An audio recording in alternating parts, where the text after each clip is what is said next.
Crăciun și creștinul-i bucuros. Leruile de nașterea lui Hristos în seara de Crăciun.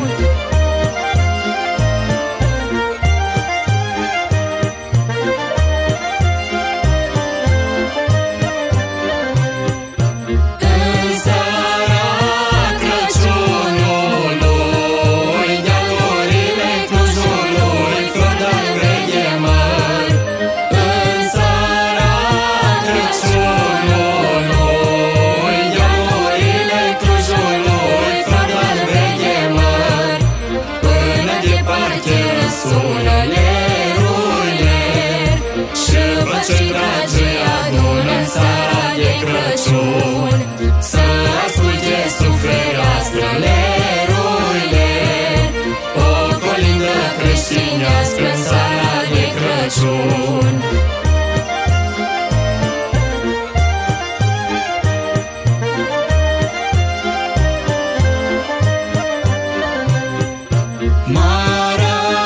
Maramureșui de frunte, tătul muștii să colinde flori de-albe de măr. Maramureșui de frunte, tătul muștii să colinde flori de-albe de măr. Și împarte din ce are leruile, că așa-i la sărbătoare în seara de Crăciun.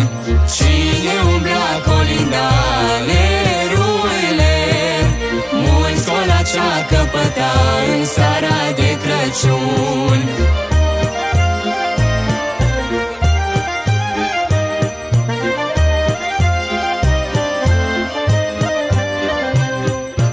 Noi din țara moțelor slăvim Pământuitor, flori de-albe de măr.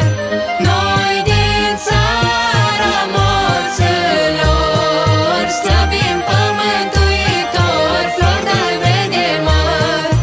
Covenit în asta lume leruile, să te mântuiești creștini în țara de Crăciun.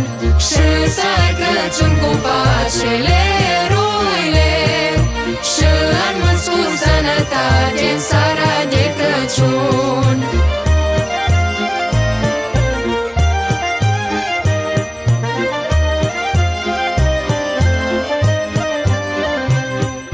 Să vă colindăm cu drag, venim tocmai din Arad, flori de-albe de măr. Să vă colindăm cu drag, venim tocmai din Arad, flori de-albe de măr. Să vă facem cunoscut